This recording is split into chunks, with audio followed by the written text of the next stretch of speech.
So a name banded around for a future Blackburn Rovers manager is in fact an old one. What am I talking about? Well, I'll tell ya next.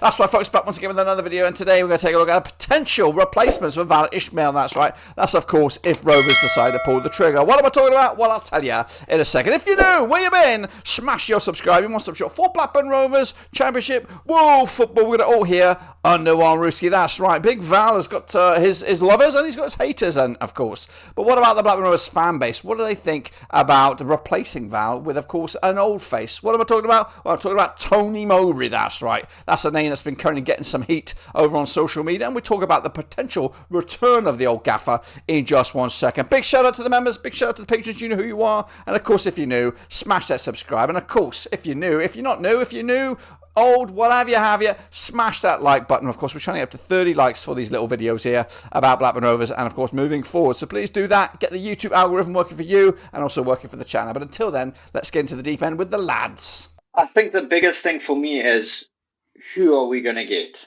That's, he's on a three-year deal.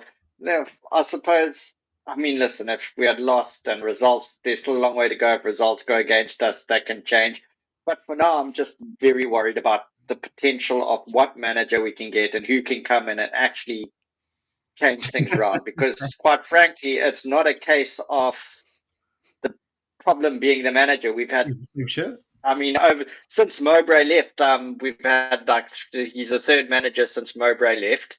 Each one had their own problems. Each one had their own frustrations, and it wasn't frustrations with the players. It wasn't, well, I suppose they did have a go at the fans, a couple of them. But, at the end of the day, it's the board. The board is the problem. I think we've got a structural problem at Blackburn Rovers, and that's what needs to change. It's not the manager. It's the players are going to come and go, and the players aren't going to stay. Listen, we could get into it, and there's probably not enough time. But when you have that many senior players saying they want out the door, that basically comes down to a toxic environment within the team, toxic environment within upper management, toxic environment within the club. You don't get that many settled players saying, I'd rather leave the club on the last day of the transfer window. Then, I genuinely think Blackburn have got much, much bigger problems that they've got to sort out than Valeri Ishmael. Right. And I don't know when those are going to be sorted. I don't know if they're going to be sorted, and I don't know what it's going to take for them to be sorted. Short of me winning the US Lotto and buying Blackburn. Yeah, I'll be with you. If I ever win on my side, we'll go in. We'll go in on it. I do want to just add before we move on the topic of players wanted to leave Blackburn. I don't know, but in a part of me just feels that's modern day football in the sense of players running down contracts. You see it with Newcastle, with Arsenal, with you just see it everywhere, right? So it's not necessarily a Blackburn thing. It is just modern footballers 100%. Wanting to get the best deal they can. If just playing a bit devil's advocate, look at all these options I can get. You put a bit more money on my contract and I'll stay. And as Blackburn, we've not got the funds for that. They're most likely going to go, and I think it's more than anything. And yes, it's been great, but yeah, I think it's not necessarily a Blackburn situation rather than maybe Denver, but put it this way, it happens at all the other clubs, Newcastle, but at Newcastle, like Isaac, he's going to Liverpool, a Premier League champion, Then you look at Liverpool and you look at Trent's going to Real Madrid. They're all trying to go up to a better club. Our players seem to be saying, we don't give a shit where we go. We'll go to Derby and have a... I'm sorry, mate. I'm with Denver on this. If you look at every championship club, they've all had that sort of merry-go-round of players. Preston, I know they didn't have a great season last season, and it was a bit of a mixed bag for them with managerial changes and things like that. But I think they lost about 10, 11, 12 players last season. That's just a championship. Players try and better themselves and things like that. Now, you could argue that we've lost some absolute key players, people that bleed blue and white, your Travis, your Buckleys, to a certain extent, Callum Britton sort of thing. But no, I think that's just a championship. Then we're never going to get anywhere there, though, John T. Then the clubs, what's the point of fucking football then? Then all the players are just going to go, and we're going to say, well, it's okay. players are just going to go. That's the nature of football. But in order to get to promotion, you've got to keep those players. So otherwise, we're just in a. But that's your So then, mistake. That's your mistake, Holmesy. You're thinking about aspirations to do better. The players are thinking about the money, mate. They're thinking no, about I the know money. that. They're thinking about the But contract, the money, the financial yeah, situation, and what have you. So, yeah, so no, fair enough. you're Travis moving from Blackburn to Derby. Derby's not an aspirational club for Lewis Travis. That's had blue and white bled into his veins for Yeah, since, well, I was going to say If since we I was offered born. Travis the But that money, was he would have stayed. yeah, exactly that. So, we've. I think every championship club will have to accept that good players will come, good players will go. They'll also get rid of a load of shit, hoping for that, just a rough diamond to suddenly appear from somewhere that there's potential in there, like Brereton Diaz. Me personally, never a big fan of him. I know this is going to get a lot of criticism. He scored a lot of goals in 1 year. No, yeah, 6 months. 6 months. well, I was going to say 3 fluky months. They came off his backside and he claimed them and things like that. I was just, yeah, could he score goals? He could in that particular little window, but for me, it was like we were playing with 10 men for so much of the time. But anyway, we're not on about Brereton Diaz, but these players go all around, and for me, it's not about the club. It used to be, back in the day when I was a lad and all that, but unfortunately, it's not anymore. It's all about the agents who can get the better long-term contracts, and if they leave the club, what does that mean? Unfortunately, that's just a situation in football, and that is comparable to the Premier League, but not as comparable to the Premier I League. would say because of it being in the Championship, you will get your sideways moves, especially with players like Travis who are in their primes. You got some players at the end of their career, your Vymans, your Bats. They're not looking to move into the Premier League. Ideally, they would love to, but there's no one looking up there for these kind of players. You are looking for your sideways moves when you're in the Championship and so on. So I think, I think enough said on that. I think. Do you not see, like, if Rovers offered the same as Derby for Travis, and Yeah. despite all the craziness going on with Blackburn Rovers, he would have still gone to Derby? I think Eustace is a big pulling point. I think if Eustace is at Blackburn and they offer the contract, he stays 100%. But I think the Eustace effect, how much he loved Eustace and the outpouring of how much he respects him after he left Blackburn or whatever. I think, of course, that's why I think I'm sure he had other options. I'm sure it wasn't just Derby County who offered him something. I'm sure I think it was timing. It was timing. Yeah. If you rewind on the Travis situation, JDT, who is shit, confirmed by Sweden, right?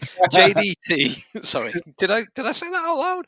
But JDT that fell out with him and what have you. So that was his situation. So forget Rovers for a second. That was almost a personality clash between JDT and Travis. Travis went out to Ipswich.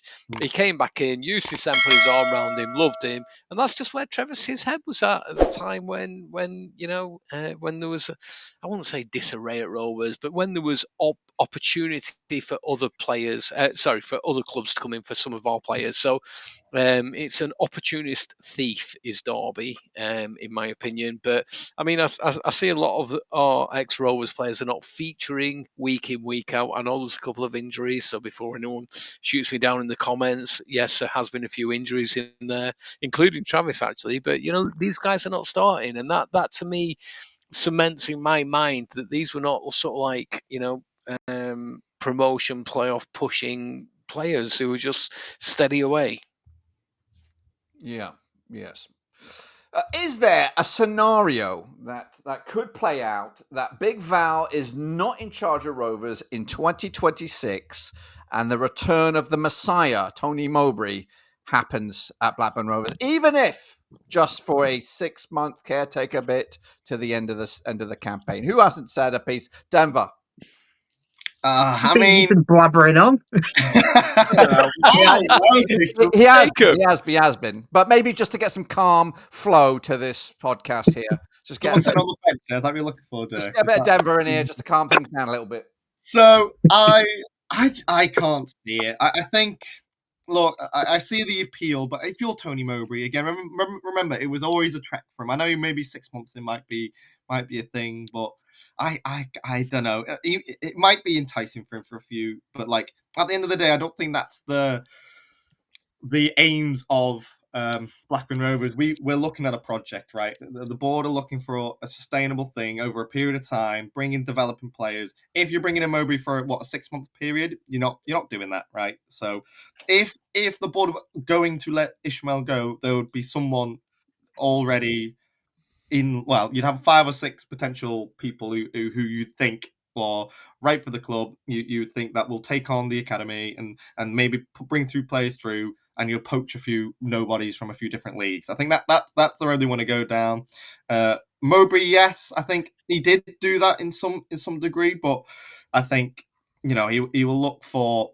I don't know. It's one of them where managers come back. I don't know. I mean, sometimes they do. Look at David Moyes and West Ham and so on and so forth. But I don't know. I couldn't see it happen. I can't see the board return it to Tony Mowbray. I think Tony Mowbray was a thing when we were really down in the dumps that season, League One football, and we give him the opportunity in the Championship. And I think the road was run.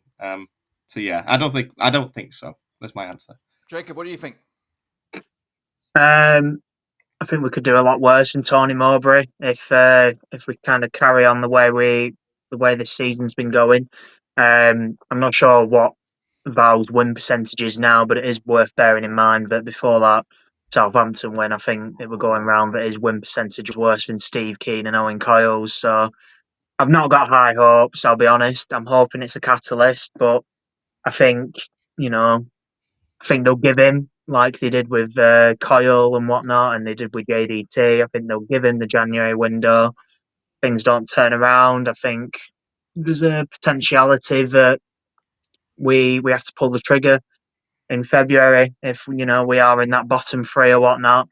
And Jacob, you're the man with all the big decisions, and you've now got a decision to make tomorrow on Ismail. Would you pull the trigger on him? Yes or no? Yeah, I would, because the win percentage just isn't good enough. He's Okay. been here 20 odd games now, and like I said before, I don't see a style of football, and Really? I don't see the results either. I'll be honest. And Talk like to I me. said, I don't think he's conducting himself in a professional manner, and he's definitely not got the majority of the fan base on side. Okay. I'm sorry. Oh, I was go. going to say, at the same time, I don't think most fans would be. If you're in the bottom three, most fans are not going to be on the side of the manager. So I think that's the food for thought. Go on, John T. What were you going to say? I don't know, mate. I was rapping. I don't know. Yeah. No, I'm like I was saying before. I mean, 90% of the time he's been here, he's not had the fans on side. The results haven't really been there. He had, what was it, 4 wins at the end of last season. He's had a couple away wins, and obviously the home result this season, it's not been good enough. And I Who would think you want? Who would you want? I genuinely Let would. me caveat that with realistically. I genuinely would bring Mowbray back. If he was interested, I would bring Mowbray back to steady the ship. That's exactly what he did, when he came in last time, and he turned us back into a solid championship team. He's obviously gone on to make the playoffs since with Sunderland. We could do I a get it. hell I of get it. we So could do a hell of a lot worse. Mowbray says thanks, but no thanks, and you've already got rid of Ismail. Then who? Well, this is the thing. You'd obviously wouldn't get rid of Ishmael until you've got someone lined up. I mean, I don't even know. Maybe I wouldn't say no to maybe a Russell Martin. He's just been sacked at Rangers. Lost me there. Lost me with some mine. No, I think we could do a lot worse than maybe a Russell Martin. Obviously there's other managers out there. It's not something I've really thought about that much because I know full well he's not getting sacked anytime soon. We will not pull the trigger unless it's February at the earliest, and it's looking like we're going to go down. And they do, like they did with Kyle, they got rid of him around that time. They made JDT walk around that time. So obviously they brought Eustace in to steady the ship, and it worked. He stayed us up, and we stayed up rather. And obviously we were looking good last season under him until the end. So I think it'll be a similar sort of thing.